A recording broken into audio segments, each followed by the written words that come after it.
हमारे साथ मौजूद हैं सीनियर रहनुमा MQM जनाब रऊफ सिद्दीकी साहब। रऊफ साहब, बहुत बहुत शुक्रिया आपकी मौजूदगी का। मुझे ये बताइए कि ये इलेक्शंस में जो ज़बरदस्त कामयाबी MQM को मिली है, यकीनन आप मुबारकबाद के मुस्तहिक हैं। हुआ क्या? लोग तो कह रहे थे कि जमात इस्लामी का भी वोट है, PTI भी दावेदार थी। What suddenly happened? देखिए, बड़ी सीधी और सच्ची बात यह है कि 2013 से जो MQM के साथ डिस्क्रिमिनेशन किया गया, जिस तरीके से 2018 में फिर ज़बरदस्ती इसका मैंडेट छीना गया और तमाम सीटें, उस वक्त भी MQM जीती हुई जमात थी, उसकी 10-11 सीटें छीन कर बाकायदा, ये तो कोई छुपी हुई बात नहीं थी ना कि इतनी जारियत की गई थी, इतना जबर किया गया था कि आवाज़ भी नहीं निकलने दी गई। उसके बाद फिर बल्दियाती इलेक्शन हुए तो उसके अंदर हमारी कॉन्स्टिट्यूंसी जो थी MQM की, वहाँ पे 1 लाख और बाकी जहाँ से इनको जीतना था उसकी 25,000। तो और फिर मरदमशुमारी में 1.5 करोड़ से ज़्यादा लोगों का गायब कर देना, इतना फ्रस्ट्रेशन, फिर लोगों की सुनवाई नहीं, कोई सुनने वाला ही नहीं, पूरा यानी ये शहर और सिंध का शहरी इलाका यरगमाल बन गया था, कोई सुनने वाला नहीं था। तो ये फ्रस्ट्रेशन तो मल्टीप्लाई होते होते यहाँ तक पहुँचा। और अभी भी अगर ये ठप्पेबाजियाँ नहीं होती तो MQM का वो जो वोट पड़ा है जी, वो बहुत ज्यादा था सर। लेकिन ये तो एक छोटा सा सवाल करना चाहूंगी रऊफ भाई, यहाँ पे कराची की 21 सीटों में से 15 हम देखते हैं कि MQM ने अपने नाम किए हैं। 4 जो अलग हलके हैं, हम यकीनन देखते हैं कि फारूक सत्तार साहब NA 241 से भी खड़े हुए, जहां उनको सिर्फ 494 वोट पड़े, अरे 500 वोट भी नहीं पड़े। NA 229 पे मैं जाती हूँ तो वहां पे तकरीबन आपकी एक खातून डॉक्टर सूफिया मेरे ख्याल में खड़ी हुई थी MQM की टिकट के ऊपर, उनको मिले तकरीबन 148 वोट्स। आपके अपने हलके में आप तकरीबन 15,000 वोट ले पाए। 243 की बात करें MQM को, उसमें 7,000 वोट मिले। तो इतना फर्क क्यों है? जहां फ्रस्ट्रेशन बाकी हलकों में थी तो इन 4 हलकों में MQM को वोट कम कैसे मिले? मैं आपको सिर्फ अपने हलके की बात बता दूं कि इस तरह इलेक्शन लड़वाया जाता है या इलेक्शन लड़ा जाता है। मेरी अपनी कॉन्स्टिट्यूंसी में 237 में सबसे ज़्यादा भरपूर मुहिम अगर कोई चलाई गई थी तो मैंने चलाई थी। अब अजीब सी बात होगी कि मैं कहूँगा मुझे, भाई मैंने कैलकुलेटेड वोट और मुहिम चलाई थी। मेरे 52,000 वोट तो मीडिया कोट कर रहा था, जो हर जगह से लेकर, और उसके अलावा मेरे पास जो फॉर्म 45 है उसमें मोर देन 61,000 वोट उसके अंदर पड़ा हुआ था।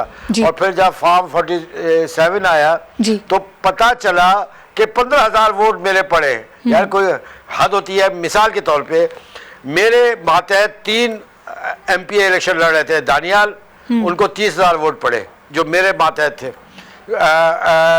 फैसल रफीक, उन्हें 16,000 वोट पड़े। इरफानुल्लाह मरवत, जिसके जगह MQM ने किसी को नहीं खड़ा किया, उन्होंने 20,000 वोट लिए। 66,000 वोट तो ये पड़ा हुआ है और उसका MLA वो 15,000 वोट ले रहा है, जबकि वो ज़्यादातर पूरा उनके इलेक्शन का दारोमदार मेरी इंतखाबी मुहिम पे था। और फिर पता चला कि जनाब ये क्या हुआ कि ये सारे वोट कहाँ चले गए और फिर 15,000 वोट डिक्लेयर किए गए। इलेक्शन कमीशन को कम से कम ये आरों को तो देखना चाहिए। और इतनी खतरनाक र्यूमर है जी, इतनी, और ये कोई छोटे मोटे लोगों की बात नहीं है कि जी पूरा का पूरा इलेक्शन का जो स्टाफ था वो ख़रीदा गया, वोट ठप्पे मारे गए, फिर 3-4 जगह पे कब्जे किए गए। चलो भाई, कब्जे किए, आपने अपने वोट डाले, मेरे वोटरों को क्यों तबाह बर्बाद किया गया? भाई आपको हराना था, आप वैसे ही कह रहे थे, मुझे जरूरत ही नहीं करने की। 2018 साहब की भी एक वीडियो मेरे ख्याल में वायरल हुई है जिसके ऊपर उन्होंने अपना एक बयानिया दिया है। रऊफ भाई, यकीनन ये एक अनफॉर्चुनेट रियलिटी है पाकिस्तान की इलेक्शंस की, लेकिन उससे थोड़ा आगे बढ़ते हैं।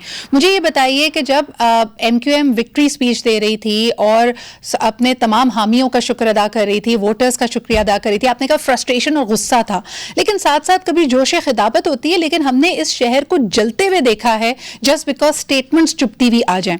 मुस्तफा कमाल साहब की स्टेटमेंट जब वो जमात इस्लामी, और मुझे बड़ी हैरत हुई है सुन के, क्योंकि मुफाहिमत मसलहत पे बिलीव करती है MQM, मुख्तलिफ अदवार देखें, उन्होंने कहा जी निकल जाओ, मैंडेट हमारा है, मालिक हम हैं।